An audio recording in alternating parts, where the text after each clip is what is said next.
Assalomu alaykum do'stlar. Sizni bu yergacha yetib kelganingiz bilan tabriklayman. Agar siz mana shu videogacha yetib keldingizmi, demak siz haqiqatdan ham maqsadli, haqiqatdan ham o'sha 20 talik insonlar qatoriga kirishga loyiq insonlarsiz va bu uchun tinimsiz 7 kunlik marafonda harakat qilib kelyapsiz. Hozir men mana shu videoda 20 ta inson, ya'ni 20 ta hedge fond traderlarini qanday saralab olishimni va mana shu hedge fondga qo'shiladigan traderlar nimalarni o'rganishini men to'liq, detalniy, etapma-etap tushuntirib beraman. Qisqacha qilib o'zimni tanishtiraman. Men ismim Umar, familiyam Yahyoyev, 8 yillik tajribaga ega traderman va hozirgi kunda mana shu $1 million shotni 20 ta insonga bo'lib berish uchun ularni marafon shaklida tayyorlab kelyapman va 20 ta insonni saralash bosqichiga hozir siz yetib keldingiz. Bu marafon menda birinchisi emas, ya'ni 20 talik o'quvchi ham birinchi marta emas. Avvalgi o'quvchilarimiz ham natijalarini marafonda aktiv qatnashgan insonlarning barchasi ko'rdi.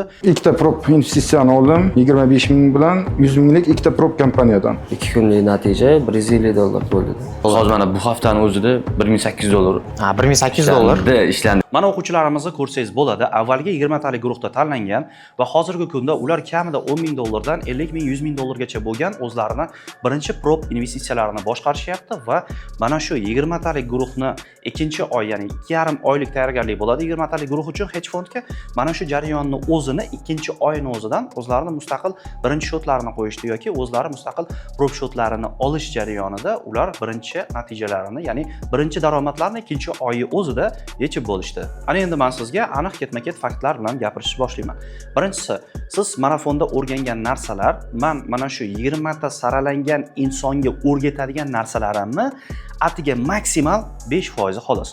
Qolgan 95% asosiy bilimlar, makroekonomika aslida nimaligi, uni ichida har bir detallari, grafik bilan bog'liqlik joylari, har bir yangilikni qayerda qanday ishlashi, bundan tashqari texnik holatlar, Wall Street strategiyasi, qayerda savdoga kirish kerak, qayerda chiqish kerak, hattoki qayerda kirmasdan kutib turish kerakligini ham hammasini o'rgataman. Bundan tashqari har bir bozor, tovar xomashyo bozori bo'ladimi, oltin bo'ladimi, neft bo'ladimi, bundan tashqari valyutalar, aksiyalar bo'ladimi yoki kriptovalyutalar bo'ladimi, bularni har biri marafonda umumiy o'rgatilgan bo'lsa, aslida bular har biri alohida 4 ta bozor va bularni har birini o'zini xarakteri bor. Mana shu xarakterlarga tushishi, qanday statistika qilishni ham hammasini men mana shu 20 talik, ya'ni hedge fond traderlariga o'rgataman. Bundan tashqari esa geosiyosat, ya'ni ko'pchilik mana urush bo'ldi, bilmay qoldi nima bo'lganini, yoki oltin instrumenti yoki qandaydir DXY instrumenti yoki ma'lum bir instrumentlar birdaniga tushib ketadi, bilmaydi sababini.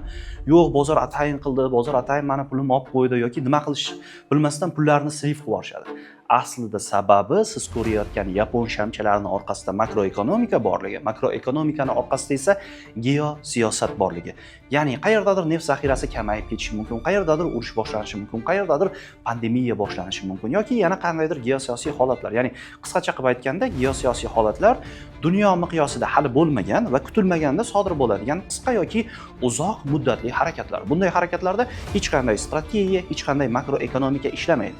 Aynan hamma narsa geosiyosatga qaratilgan bo'ladi. Geosiyosat ta'sirida keyin ana shu makroekonomika shakllanadi. Makroekonomika ta'sirida ana undan keyin esa mana shu siz ko'rayotgan yapon shamlari shakllanadi. Ya'ni siz mana shu sohani, grafikni tagida, tub ildizida nima borligini, uni nima yaratishini o'rganasiz.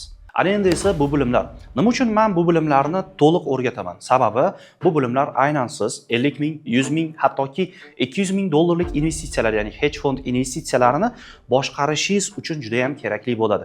Ya'ni har bir trader sizga berilayotgan aytaylik investitsiya. Aytaylik sizga 50 ming dollarlik investitsiya berdim.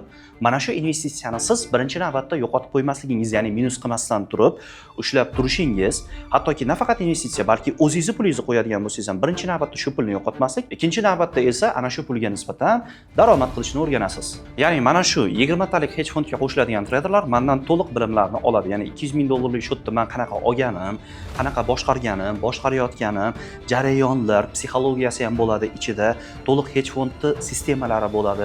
Bundan tashqari prop kompaniya o'zi nima, prop kompaniyani marafonda o'rgatilmagan ichki strukturalari bor. Mana shu ichki struktura, ichki mexanizmlarni ham o'rgataman. Bu orqali siz nafaqat 50 minglik, balki 200 minglik prop akkauntlarni ham bemalol mustaqil boshqarishni o'rganasiz.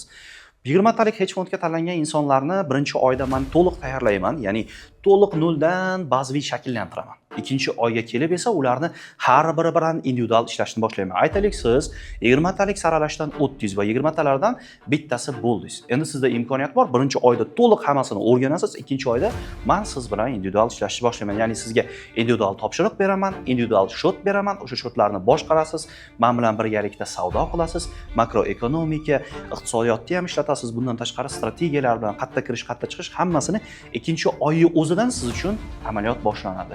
Ikkinchi oyning ichida va uchinchi oyda siz birinchi daromadingizni yechib olasiz. Albatta, men aytgan narsalarni aytgan vaqtida bajarsangiz. Qisqa qilib aytadigan bo'lsam, faqat 20 ta inson tanlab olinadi. Bundan allaqachon ikkitasi tanlab olindi. Sizda 18 talik joydan birini olish imkoniyati sizda hozir mavjud va mana shu 20 ta insonga men hedge fond darajasiga qanday qilib chiqishi va 50 ming dollarlik balansni ikkinchi oyda boshqarishadi va undan keyin esa o'sish imkoniyatini beraman. Agar siz ham maqsadli bo'lsangiz, nol bo'lasizmi, trading sohasida ishlagan bo'lasizmi yoki ozgina tajribangiz bo'ladimi, lekin mana shunday 50 ming va undan yuqori premium darajadagi shotlarni boshqarishni xohlasangiz, real bozorga chiqishni xohlasangiz, siz uchun juda ham katta imkoniyat. Bu 20 ta inson nafaqat 2 oy, 2,5 oy jarayonida men bilan tayyorlanadi, balki keyingi 6 oy, 1 yil va 2 yil jarayonida ham men bilan birgalikda o'sib borishadi. Siz ham mana shu 20 talikka saralashdan o'tib kiradigan bo'lsangiz, demak, sizda aniq imkoniyat bor. Mana shu 2026-yilni oxiriga borib, kamida 200 ming yoki 400 ming dollarlik shot boshqarish imkoniyati. Ya'ni siz birinchi bosqichni o'zida 50 ming dollardan boshlaysiz. Sekin-asta 100 ming, 200 ming, 300 ming va 400 mingga qarab yil oxirigacha bemalol yetib olishingiz mumkin. Buning uchun esa 20 talik insonlar qatoriga kirishingiz kerak. Mana shu videoni tagida 20 talikka qo'shilish degan pastda knopka turibdi, kattagina knopka. Mana shu knopkani ustiga bosasiz, sizda Google forma chiqadi va ana shu Google formada ismingiz, telefon raqamingiz va marafonda nimani o'rganganlaringiz, mana shu narsalarni ketma-ket to'ldirasiz va отправить, ya'ni yuborish tugmasini bosasiz.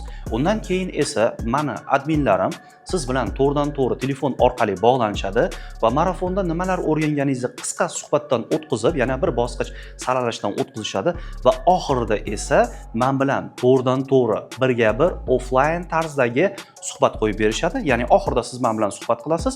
Mana shu suhbatdan o'tganingizdan so'ng esa 20 talik insonlar qatoriga qo'shilasiz.